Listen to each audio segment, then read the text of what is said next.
तो नमस्कार सभी लोगों को मेरे आज के इस वीडियो में, जो कि रेशियो एंड प्रोपोर्शन की सेकंड वीडियो है। ठीक है, अनुपात समानुपात का सेकंड लेक्चर है। हम लोग आज जो बात करने वाले हैं इस लेक्चर में क्वेश्चंस एंड आंसर्स, मतलब कुछ क्वेश्चंस कराएंगे अच्छे अच्छे। पिछले जो हमारा वीडियो था उसमें हम लोग टॉपिक तो डिस्कस किया, लेकिन क्वेश्चन थोड़े कम रह गए। तो मैंने सोचा थोड़ा सा एक क्वेश्चन की वीडियो बनाई जाए, जिसमें थोड़े थोड़े अच्छे अच्छे क्वेश्चंस कवर कर सकता हूँ। तो मैं जैसे क्वेश्चन स्टार्ट करूंगा, आप लोगों को करना क्या है कि क्वेश्चन के साथ साथ आप जब इस वीडियो को देख रहे होंगे तो आप लोगों को एक कॉपी और पेन के साथ में बैठना है और मेरे साथ साथ उस क्वेश्चन को अटेम्प्ट करने की कोशिश करनी है। ठीक है, जिससे कि आप लोगों की देखो प्रैक्टिस हो जाएगी, आपको जो कमियां पता लगेंगी कि भाई क्वेश्चंस करने में आपको क्या दिक्कत हो रही है, वो आप लोगों को थोड़ा सा क्लियर हो जाएगा। तो मैं क्वेश्चंस यहाँ पर नोट कर देता हूँ। फर्स्ट क्वेश्चन है, तो क्वेश्चन आप लोगों के सामने है। क्वेश्चन नंबर 1 जैसा कि आपको दिख रहा है, a अनुपात b 1/2 दे रखा है, b अनुपात c 3/4 दे रखा है, c अनुपात d 6/9 और d अनुपात d। तो हमारे पास 4 रेशियो दे रखे हैं, जिसमें कि 5 वेरिएबल्स का यूज हो रहा है, a b c d e। हमें ये निकालना है, a b c d e का रेशियो निकालना है। तो करेंगे क्या, देखो सिंपल सा मेथड है, जैसा कि मैंने आप लोगों को वीडियो में बताया था, मेरी प्रीवियस वीडियो थी उसमें मैंने बताया कि करना क्या है आपको, A B C D ratio निकालने के लिए, A B C D E ratio निकालने के लिए आप लोगों को करना क्या है कि ए जिस कॉलम में आ रहा है उस कॉलम में मल्टीप्लाई कर दीजिए पूरे को। 3 एकम 3, 3 18, 18 और 12 का गुणा करेंगे। 3 6 18, 18 और 12 का गुणा करेंगे तो 18 दूनी 36, 18 एकम 18, 216 रेशियो। ठीक है ना। बाकी नेक्स्ट बी के लिए क्या करेंगे, बी के लिए आपको करना क्या, देखो बी किस कॉलम में आ रहा है, सबसे पहले यहाँ पर आ रहा है तो यहाँ पर आएगा, फिर यहाँ से एकदम से यहाँ मुड़ गया, फिर वापस आपको ये चलना है ये। ठीक है, बी के लिए तो 2 3 6 नेक्स्ट 36, 36 का 12 में गुणा करेंगे, ये लोग 36 गुणा 12 लिख देता हूँ। सी और डी के लिए क्या करेंगे, सी देखो किस कॉलम में आ रहा है, यहाँ पर आ रहा है, मतलब 2 चौक 8, फिर यहाँ से यहाँ मिल गया और यहाँ गया 4 दूनी 8, 8 छक्के 48, मतलब 48 गुणा 12 अनुपात। डी के लिए मैं क्या करूंगा, डी देखो किस कॉलम में आ रहा है, यहाँ पर आ रहा है, फिर यहाँ, तो मतलब 4 दूनी 8, 8 में 72 और 72 गुणा 12 अनुपात। ई के लिए क्या करूंगा, अभी ई भी बचा हुआ है, ई किस कॉलम में आ रहा है, इसमें आ रहा है, तो पूरा कॉलम इस तरीके से 4 दूनी 8, 8 9 72 और गुणा 16, 8 9 72 गुणा 16। तो यहाँ पर मैं आपको जैसे हम लोग देखें तो मेरा ये किससे कॉमन मतलब भाग जा रहा है, 12 से भाग लगा दूं, 12 से इसमें 216 में भाग जा रहा है, कि ये कर लो तो 12 एकम 12 कितना होता है, 12 एकम 12, 12 8 96, 36 48 72 और 12 छक्के 72 और 16 के 96। ठीक है, अब भी शायद किसी न किसी से भाग जा रहा होगा, 6 से भाग जा रहा होगा, 6 के 18 36 6 48, 6 एकम 6 6 दूनी 12 और 6 एकम 6 36। अब किसी से जा रहा है, नहीं जा रहा, तो 3 6 8 12 16 रेशियो हो गया ए बी सी डी ई का। बस कैलकुलेशन थी, वो भी हमने थोड़ा सा साफ तरीके से, थोड़े अच्छे तरीके से कर लिया, जिसमें हम लोगों को ज्यादा बड़ा कोई गुणा नहीं करना पड़ा। कॉमन आ रहा क्या, 12 मुझे दिख गया, तो 12 से इसमें भाग जा रहा है, यहाँ पर भी जा रहा है, 12 इसमें तो है ही है, तो मैंने डिवाइड कर दिया 12 से। इस सब में डिवाइड करना पड़ता है, रेशियो होता है, तो आंसर इसका क्या हो जाएगा, ये 3 6 8 12 16। नेक्स्ट क्वेश्चन की तरफ बढ़ते हैं। ठीक है, मैं इसका कंसेप्ट बता चुका हूँ आपको, जो प्रीवियस वीडियो थी उसमें मैं बता चुका हूँ कि कैसे क्या करना है। ये हम लोग किस तरीके से डायगोनली चल रहे हैं, ए यहाँ पर था तो हमने इस कॉलम को ले लिया, बी यहाँ पर था तो इस तरीके से यहाँ पर आए पहले, फिर यहाँ में सी इस कॉलम में था तो यहाँ पर क्या किया हमने, सी पहले यहाँ पर आया, फिर यहाँ, इस तरीके से। ये डी के लिए क्या करेंगे, डी देखो इस कॉलम में, फिर यहाँ। ई के लिए क्या करेंगे, ई इसी कॉलम में आ रहा तो कहीं नहीं मुड़ रहा है, डी यहाँ से मुड़ रहा है ना, तो इसीलिए डी के लिए यहाँ से हम मुड़ गए। ई किसी में नहीं मुड़ रहा, तो बी सी डी ई का मल्टीप्लाई, 2 चौक 8 8 9 72 का मैं 16 में गुणा करता, थोड़ा सा बड़ा हो जाता है, इसलिए मैंने गुणा नहीं किया, थोड़ा देरी हो गया, मैं 12 से मैंने डिवाइड कर दिया। आंसर हमारा क्या आ गया, 3 6 8 12 16। नेक्स्ट क्वेश्चन की तरफ बढ़ते हैं। तो जैसा कि सेकंड क्वेश्चन आप लोगों को दिख रहा होगा यहाँ पर स्क्रीन पर, बिल्कुल क्लियर क्वेश्चन आप लोग पढ़ेंगे थोड़ा सा। 3 कारों की चाल 2, 3, 4 के अनुपात में है। समान दूरी तय करने में इन कारों द्वारा क्रमशः लिए गए समय में अनुपात क्या होगा। समय का अनुपात पूछा है और चाल का अनुपात दे रखा है। एक वैल्यू है वो क्या है, समान दूरी। ये दूरी है ना वो कांस्टेंट है। अगर आपको वो फॉर्मूला पता हो, चाल बराबर दूरी बट्टे समय होता है कि नहीं। चाल बराबर दूरी बट्टे समय। दूरी यहां पर क्या कर दिया, कांस्टेंट कर दिया, मतलब फिक्स कर दिया। चाल और समय, ठीक है, विलोमानुपात में बढ़ रहे हैं, मतलब चाल अगर बढ़ेगा तो समय घटेगा, चाल घटेगा तो समय क्या होगा, बढ़ेगा। मतलब विलोमानुपात होता है, इसमें रिलेशन क्या होता है, उल्टे का विलोमानुपात होता है। मैंने विलोमानुपात बता रखा है। तो जैसे चाल का रेशियो दे रखा है मुझे 2:3:4, 2:3:4। तो मेरे समय का रेशियो क्या हो जाएगा भाई, ये तो कांस्टेंट हो गया ना दूरी, तो समय का इसका विलोमानुपात हो जाएगा। तो 1/2, 1/3 और 1/4। इसको मैं तो आप लोगों को क्या करूंगा, ये क्या है, ये क्या है, चाल का अनुपात, और ये क्या है, समय का अनुपात है। तो समय का अनुपात ये दे रखा है। आंसर के लिए क्या करेंगे हम लोग, थोड़ा सा एलसीएम लेंगे। 2, 3, 4 का एलसीएम मेरे पास क्या आ जाएगा, 12 आ जाएगा। तो मैं 12 से यहाँ पर गुणा, 12 से गुणा और 12 से गुणा। 2 से ये कट जाएगा 6 बार, 3 से 12 कट जाएगा 4 बार, और 4 से 12 कट जाएगा 3 बार। तो ये थोड़ा सा सिंपल वे में आ गया। हालांकि आंसर इतना भी था 1/2, 1/3, 1/4। हमने थोड़ा सा इसको इजी वे में लिखने के लिए क्या कर लिया, एलसीएम से गुणा कर लिया। 6, 4, 3 आंसर आ गया। तो ये क्या है, 6, 4, 3 समय का रेशियो, ठीक है। समय का रेशियो तीनों कारों का जो समय का रेशियो आ रहा है 6, 4, 3, और चाल का रेशियो 2, 3, 4। विलोमानुपात किया हमने, कुछ नहीं किया, ठीक है। नेक्स्ट क्वेश्चन की तरफ बढ़ते हैं, क्वेश्चन नंबर 3। तो नेक्स्ट क्वेश्चन आप लोगों के सामने क्वेश्चन नंबर 3 दिख रहा होगा, पढ़ सकते हो। ए तथा बी की वार्षिक आय दे रखी है, किस अनुपात में, 4:3 में। उनकी वार्षिक व्यय दे रखा है, व्यय को क्या बोलते हैं, खर्चा बोलते हैं, एक्सपेंडिचर। अनुपात दे रखा है 3:2। यदि वर्ष के अंत में, किसी वर्ष के अंत में उनमें से क्या हुआ, उनमें से प्रत्येक 6000 की बचत कर लेता है, मतलब 6000 की बचत करे तो ए की वार्षिक आय पूछी है। बहुत ही ज्यादा सिंपल क्वेश्चन है, बस लैंग्वेज बढ़िया है, लेकिन क्वेश्चन कुछ भी नहीं है, कुछ नहीं बचा इसमें, देखते ही आंसर आना चाहिए। क्या ए तथा बी की वार्षिक आय, ए और बी की वार्षिक आय 4:3 दे रखा है, ठीक है। और ये क्या हो गया, आय हो गई। अब मैंने जैसे व्यय की बात करी, ए और बी की व्यय की बात करूं, व्यय का अनुपात 3:2 दे रखा है।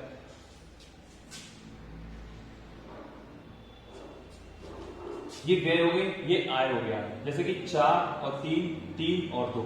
आय और व्यय में देखो डिफरेंस यहाँ पर 4 और 3 में और 3 और 2 में 1 का डिफरेंस है, 1 का डिफरेंस है। अगर नहीं होता तो हम लोग क्या करते, उसे बना लेते भाई सेविंग, क्योंकि क्या है उनमें से प्रत्येक 6000 की बचत कर लेता है। बस दोनों की क्या होनी चाहिए, सेम बचत होनी चाहिए। आय में से हम व्यय घटाते हैं, आय में से हम क्या करते थे, 4 में से 3 गया 1, 3 में से 2 गया 1। तो व्यय का अनुपात यहाँ पर बोल रखा है कि प्रत्येक खर्च, मतलब जो बचत है प्रत्येक की 6000 हो रही है, तो प्रत्येक की बराबर बराबर बचत है। तो यहाँ पर 1:1 आ रहा है, मतलब 1 का मान क्या है, 6000। 1 का मान क्या है, 6000। ए की आय पूछे, ए की आय क्या है 4, तो 4 का मान क्या हो जाएगा, 24000।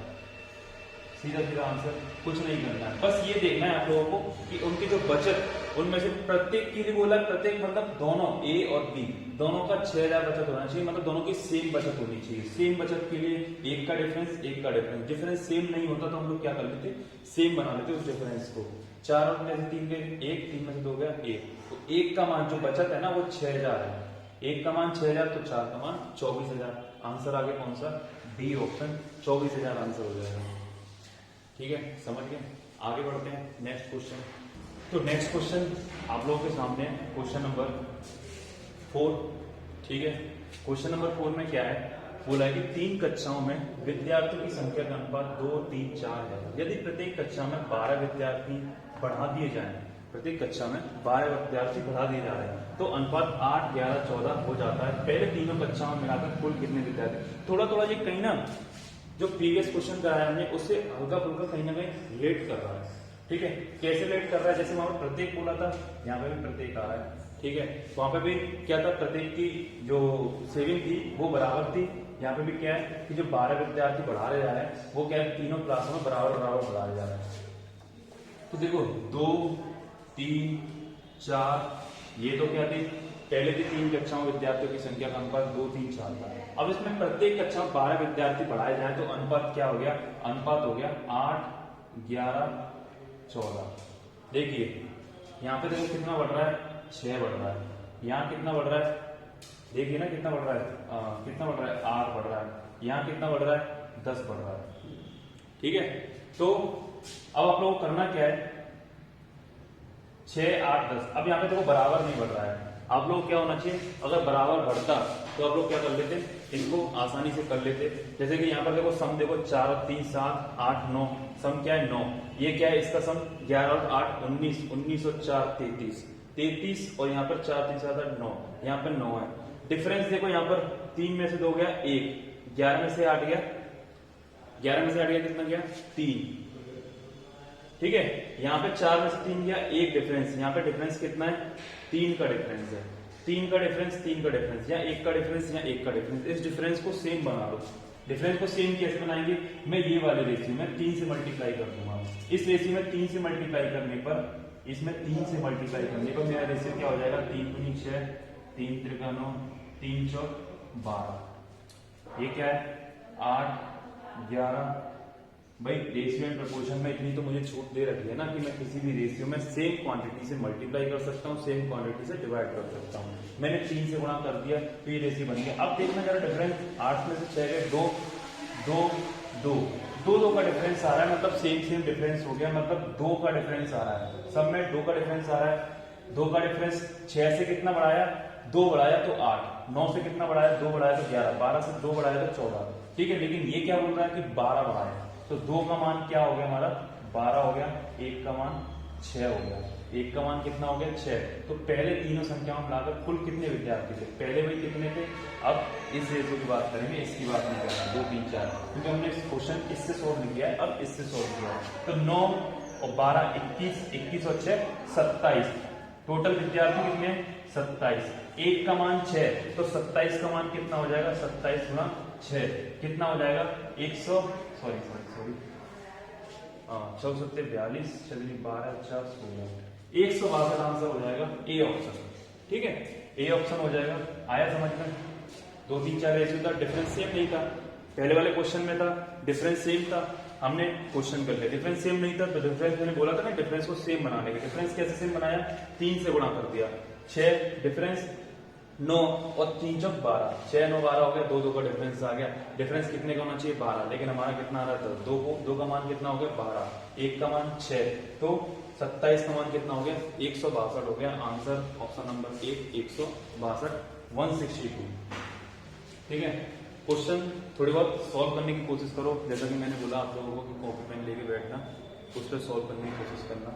ठीक है, और जैसे आप लोगों को लगता है कि कोई क्वेश्चन जैसे कि किसी बुक से आपने प्रैक्टिस किया, वो क्वेश्चन आपको पूछना हो तो आप कमेंट बॉक्स में मुझे वो क्वेश्चन भेज सकते हो, मैं आपको उसका सॉल्यूशन सेंड कर दूंगा, कोई दिक्कत नहीं है। ठीक है, और जो भी क्वेरी हो, किसी भी टाइप की क्वेरी हो, आप लोग मेरे से कमेंट सेक्शन में या किसी भी हमारे द्रोणा ट्यूटर के किसी भी वीडियो पर, चाहे वो हिंदी की हो चाहे एनवायरमेंटल की हो, आप कोई भी डाउट अपना क्लियर तरीके से पूछ सकते हैं वहां पर। ठीक है, हम लोग कोशिश करेंगे जल्द से जल्द उसका रिप्लाई करने की, आप लोगों की क्वेरी को सॉल्व करने की कोशिश करेंगे। तो क्वेश्चन नंबर 4 ये हो चुका है, आंसर आ गया हमारा ए। तो मैं क्वेश्चन नंबर 5 की तरफ बढ़ता हूँ। ठीक है, देखिए क्वेश्चन नंबर 5 आप लोगों के सामने प्रेजेंट है। सिंपल सा क्वेश्चन है, रेशियो बेसिस, कोई लैंग्वेज नहीं, बोला है सिंपल क्या कि 2a बराबर 3b दे रखा है। ठीक है, और 4b बराबर 5c दे रखा है।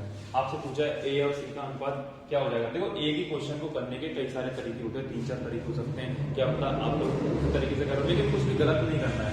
ठीक है, कुछ गलत स्टेप नहीं लेना है, आप लोग को जो भी स्टेप लेना है सही वे में चलना है, आंसर फाइनली जाके मैच कर जाएगा कहीं ना कहीं। लेकिन अगर आप कुछ गलत कर बैठे और आंसर मैच नहीं कर रहा, मतलब आंसर तो मैच करेगा नहीं, कुछ गलत कर बैठे, कोई सा भी रास्ता पकड़ सकते हो किसी भी सॉल्यूशन के लिए। तो जैसे मैंने देखा 2a बराबर 3b और 4b बराबर 5c, या फिर मैं एक चीज देख लूं, जैसे कि मेरे पास 3b है 4b है, या b कॉमन है, मैं इसको कॉमन बना लूं क्या कि मैं इस वाले में यहाँ पर दोनों साइड में मैं क्या कर लेता हूँ 4 से गुणा कर ले रहा हूँ। 8a बराबर 24b सॉरी 12b, 4 से मैंने गुणा किया है, तो यहाँ पे क्या कर लिया 3 से गुणा कर लिया, तो 12b 15c, यहाँ पर 12b और 12b इक्वल आ गए। तो देखो 8a बराबर 12b बराबर 15c, ये आ गया भाई। 12b 8a 12b के बराबर है, 12b 15c के बराबर, तो यहाँ पर इक्वल होंगे।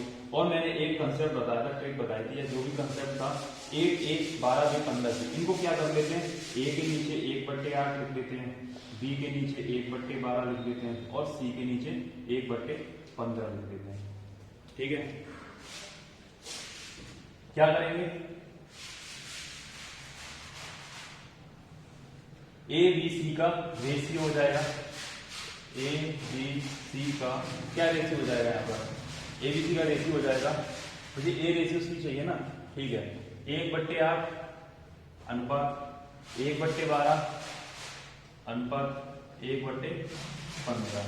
ठीक है, अब मैं क्या करूंगा, थोड़ा सा सिंपल वे में लिखने के लिए इसको क्या कर लूंगा 1/8 1/12 1/15 क्या कर लूंगा, इसका यहाँ पर एलसीएम ले लूंगा। ठीक है, तो एलसीएम लेने के लिए 8 12 15 का एलसीएम क्या हो जाएगा, यहाँ पर जरा देख के बताओ। 60 हो सकता है, 60 नहीं होगा, 20 हो जाएगा, मतलब 120, सॉरी 120 से गुणा कर दूंगा, 120 से गुणा और 120 से गुणा। 8 से मैंने 120 में गुणा किया 1/8, तो 8 से मैंने डिवाइड लगाया, 8 1 8 8 5 40 12 9 और 15 120। तो मेरा रेशियो क्या हो जाएगा, देखो a और c के लिए मेरा मान चाहिए a अनुपात c, तो क्या हो जाएगा 15:8। a और c के अनुपात की वैल्यू दूंगा ना मैं, रेशियो वैल्यू 15 और 8, आंसर क्या हो जाएगा 15:8। ठीक है, और भी कई सारे मेथड है इसके करने के, तो जैसे यहाँ से कई लोग क्या कर लेते हैं, जैसे कि मैंने आंसर तो देखो क्या आ चुका है 15:8, लेकिन इसको सॉल्व करने का एक और तरीका होता है, उसको क्या करते हैं, जैसे कि आप लोगों को a ratio b ratio c लिखना है, तो आप लोगों को a का मान लिखना है, तो क्या करो a को इसको छुपा लो, 12 और 15 का गुणा कर दो, 12 गुणा 15। ठीक है, b का रेशियो इसको छुपा लो, तो 8 और 15 कर दो, 8 गुणा 15, और c के लिए करो तो 12 गुणा 8 कर लो। अब ऐसी कौन सी वैल्यू जिससे भाग जा रहा है, 4 से जा रहा है और 3 से, 4 5 4 से जा रहा है, 4 2 3 गुणा 2, 3 से भी जा रहा है, 15 10 2, तो 15 10 सॉरी यहाँ पर कुछ दिया, अच्छा ये हमने 8 की जगह 2 लिख दिया, तो 8 दिया, 3 से भाग दे दिया, तो भाग बचा क्या 8, तो 15 10 8 इसका आंसर हो जाएगा। a c का रेशियो, अगर आपको a और c का अनुपात पूछा तो 15 रेशियो 8 हो जाएगा। ये भी कर सकते हैं, ठीक है, क्लियर है। a के लिए लिखोगे तो इसका गुणा, b के लिए लिखोगे तो 8 और 15 गुणा, और c के लिए लिखोगे तो 12 और 8 का गुणा, ये डायरेक्ट कर सकते हो। या फिर आप लोग वही चीज 8 को नीचे लेके आओ, 12 को नीचे लेके आओ, 15 को नीचे लेके आओ, और इस तरीके से कर सकते हैं, जैसा आपको पसंद आए। यहाँ पे 15 10 8, यहाँ पे डायरेक्ट हम जाएंगे, हम इस तरीके से करेंगे। तो मैं नेक्स्ट क्वेश्चन की तरफ बढ़ता हूँ, क्वेश्चन नंबर 6। तो नेक्स्ट क्वेश्चन नंबर 6 आप लोगों की स्क्रीन पर है सामने। होता क्या है कि क्वेश्चन में दे रखा है ए बी सी के मासिक वेतन 2 3 5 के अनुपात में, यदि सी का मासिक वेतन ए के मासिक वेतन से 12,000 ज्यादा है तो बी का वार्षिक वेतन बताइए। बी का वार्षिक वेतन बताना है, ठीक है भाई। ए बी सी का मासिक वेतन का जो अनुपात है वो दे रखा है। अब उसने बोला कि सी का मासिक वेतन ए के मासिक वेतन से 12,000 ज्यादा है। यहाँ पर देखना जरा, सी का मासिक वेतन ए के मासिक वेतन से कितना ज्यादा है, 3 यूनिट ज्यादा है। 3 यूनिट ज्यादा ना, 3 का मान कितना है 12,000 दे रखा है, तो यही तो है, कितना ज्यादा है 12,000 ज्यादा है। तो 1 का मान 4,000, 1 का मान कितना हो गया 4,000। हमसे पूछा गया, जरा देखो बी का वार्षिक वेतन पूछा है। अच्छा बी का ये क्या है, बी का मान क्या है 3, तो 3 बराबर कितना हो जाएगा 12,000, 3 बराबर क्या हो जाएगा 12,000। लेकिन ये क्या थे मासिक वेतन थे, तो हमारा ये क्या है मासिक वेतन आया, बी का मासिक वेतन। ये क्या है बी का मासिक वेतन। उसमें जरा देखना पूछा क्या है, बी का वार्षिक वेतन पूछा है। तो एक महीने की सैलरी क्या है 12,000, तो 12 महीने की सैलरी क्या हो जाएगी, गुणा 12 कर देंगे तो क्या हो जाएगा 1,44,000, 1,44,000, 1,44,000 आंसर हो जाएगा। मतलब वार्षिक सैलरी, ये बी का मासिक वेतन है, ठीक है। ये क्या हो जाएगा वार्षिक वेतन 1,44,000, तो 1,44,000 आंसर हो जाएगा बी का वार्षिक वेतन, ठीक है। क्लियर है भाई, शब्दों को ध्यान रखना, ठीक है। ये मत बोलना बी का मासिक वेतन निकालना, तो हम लोग आंसर लगा के आ जाओ 12,000, 12,000 ऑप्शन में जरूर होगा। आंसर क्या है इसका 1,44,000 वार्षिक वेतन पूछा है ना। तो क्वेश्चन नंबर 7 की तरफ बढ़ता हूं मैं। नेक्स्ट क्वेश्चन, तो ये है क्वेश्चन नंबर 7 आप लोगों के सामने। भाई क्वेश्चन की लैंग्वेज बहुत बड़ी बड़ी है, लेकिन सॉल्यूशन इतना छोटा होता है ना। अगर आप लोगों को कंसेप्ट क्लियर हो जाए तो क्वेश्चन का जो सॉल्यूशन है, आंसर निकालना बहुत आसान है, ठीक है। यहाँ पर ये लिखना बहुत ज्यादा टफ है। पिंकू, रिंकू और टिंकू आपस में 42 रुपए की राशि क्रमशः 7:8:6 के अनुपात में बांटते हैं।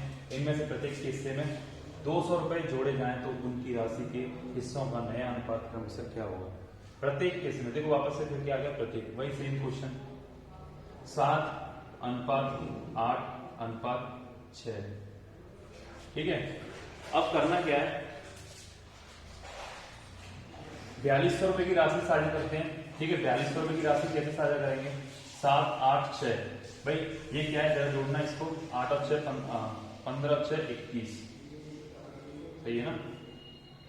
8 और 6 14, 14 7 21, 21 का मान क्या दे रखा है 4200, तो 1 का मान 200, 1 का मान 200, तो 1 का मान 200। अब हमें 200 रुपए बढ़ाने हैं, 21 का मान 4200, 200 रुपए।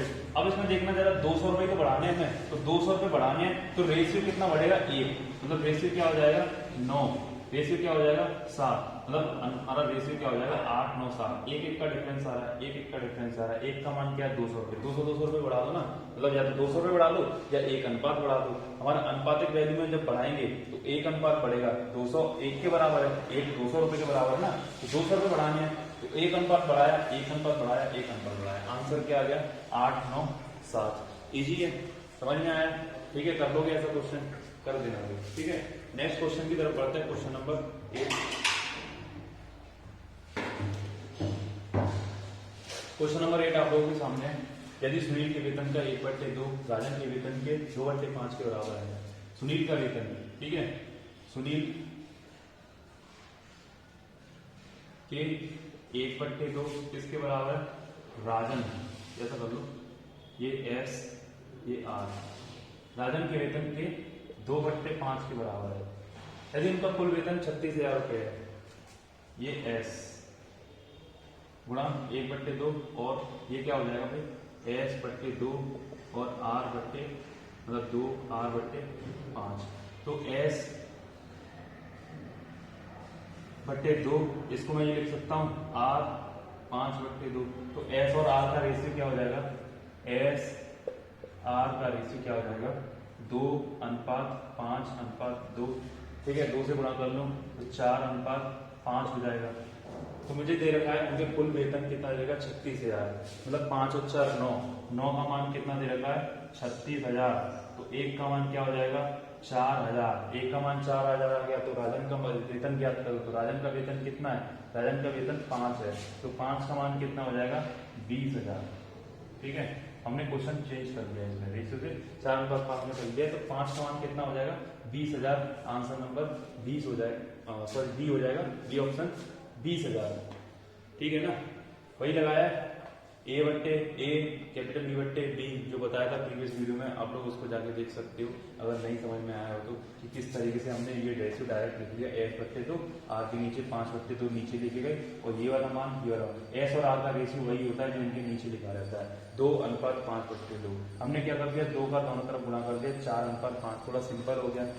5 और 4 9, 9 का मान 36,000, 1 का मान 4,000, 5 का मान 20,000। 5 ही तो है राजन का वेतन, राजन का वेतन कितना है 5, S का वेतन, S क्या है सुनील, सुनील का वेतन 4, अगर सुनील का वेतन पहुंच जाता तो 4 का बता देते कितना हो जाता 16,000 हो जाता। ये सुनील का वेतन लिखा हुआ है 16,000, ठीक है। हमसे किसका पूछा है राजन का, तो राजन का कितना हो जाएगा 20,000 हो जाएगा, क्लियर है? नेक्स्ट क्वेश्चन की तरफ बढ़ते हैं। ये है क्वेश्चन नंबर 9 आप लोगों के सामने। थोड़ा सा डिफरेंट सा क्वेश्चन है। हरि के पास कुछ गाय तथा कुछ मुर्गे हैं। यदि कुल सिरों की संख्या, सिर्फ हेड्स की संख्या 48 तथा पैरों की संख्या 140 हो तो उसके पास कितने मुर्गे हैं? ठीक है, मुर्गों की संख्या बतानी है, कितने मुर्गे होंगे।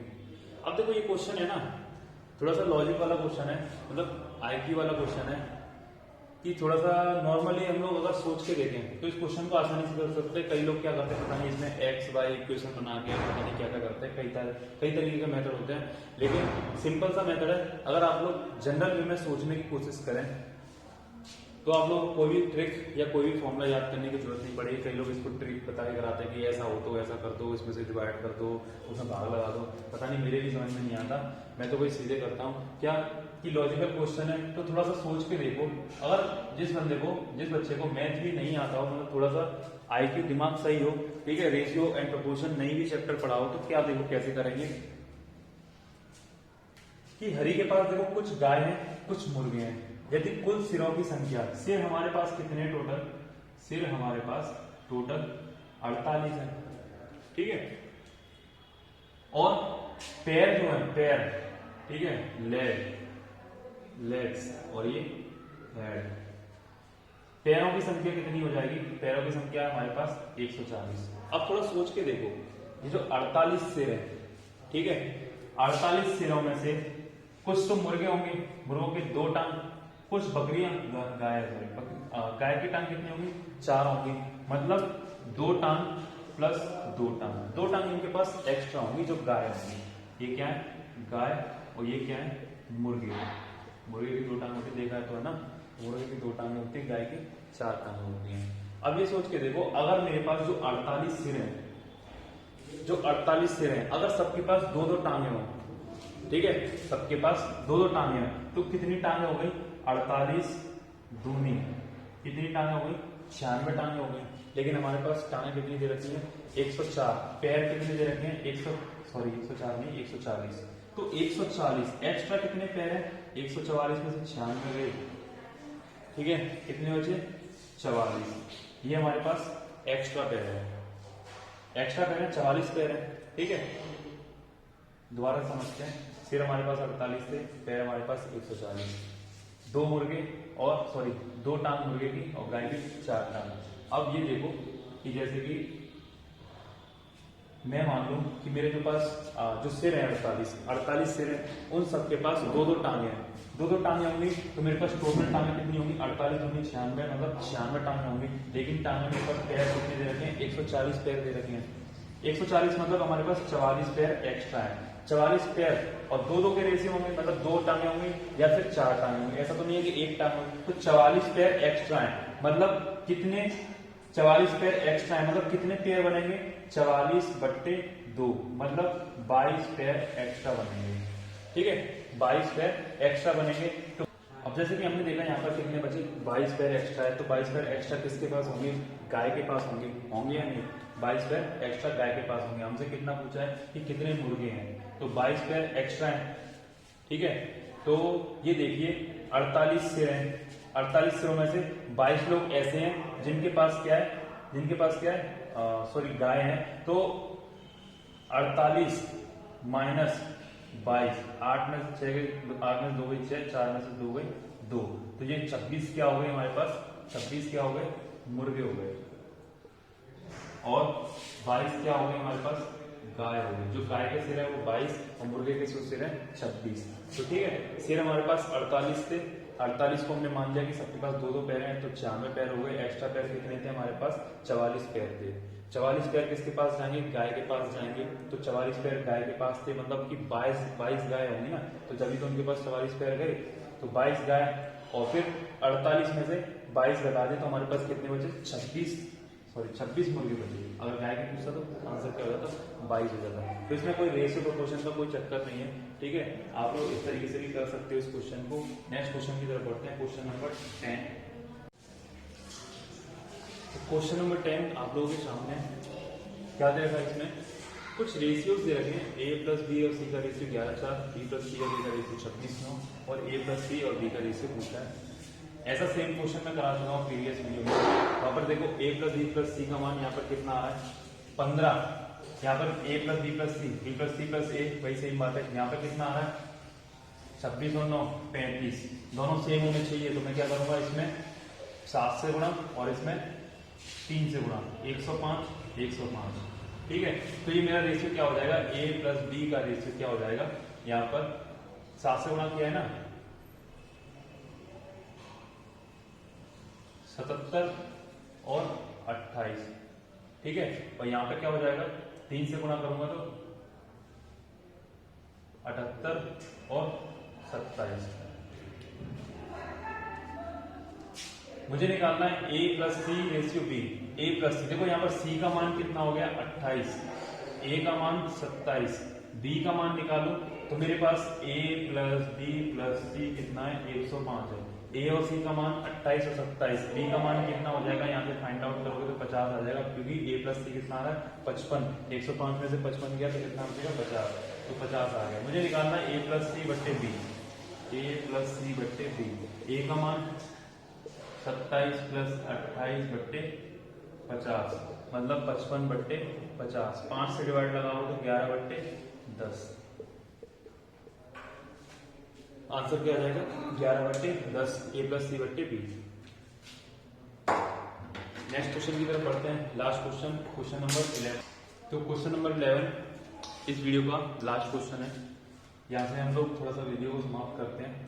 पूछा क्या कि 189, 273 तथा 153 का समान चतुर्थानुपात क्या होगा। चतुर्थानुपात निकालने के लिए हम लोग क्या करते हैं 189 बट्टे 273 और 153 बट्टे चतुर्थानुपात कौन सा, उसको x मान देते हैं, तभी तो ये अनुपात समानुपात में होंगे। ये रेशियो आपस में बराबर है तो समानुपात।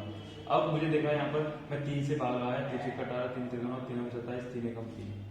ठीक है, अब किससे लगाऊं 7 से, 7 का 63, 7 से 13 बार, 9 से ये कितनी बार जाएगा 9 एकम 9, 963। x का मान गुणा कर दो, x का मान कितना हो जाएगा 17 गुणा 15, सॉरी 13, 17 गुणा 13, 7 21, 1 यूनिट डिजिट आएगा, इकाई अंक क्या आएगा 1, तो आंसर क्या हो जाएगा 221 आंसर हो जाएगा हमारा। और बाकी किसी में एक इकाई अंक है नहीं है, तो x बराबर क्या आ गया 221, x हमारा क्या था चतुर्थानुपात। आंसर क्या हो गया 2 to 1।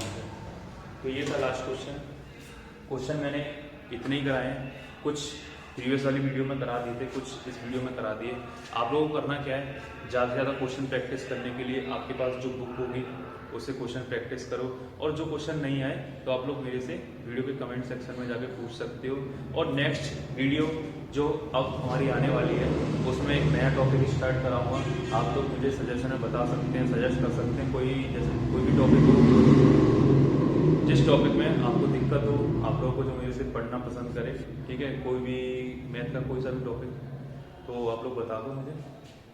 और बाकी जैसे कि और भी हमारी वीडियोस हैं द्रोणा ट्यूटर पर, जैसे बायोलॉजी की वीडियोस हैं, एनवायरमेंटल स्टडीज की, पर्यावरण अध्ययन, और बाकी हिंदी के सर जो पढ़ाई रहे हैं, यूपी पुलिस की तैयारी करा रहे हैं, आप लोग उनसे भी कमेंट सेक्शन में अपनी क्वेरीज पूछ सकते हो आराम से, कोई दिक्कत नहीं होगी। हम लोग जल्द से जल्द उस क्वेरी को सॉल्व करने की कोशिश करेंगे।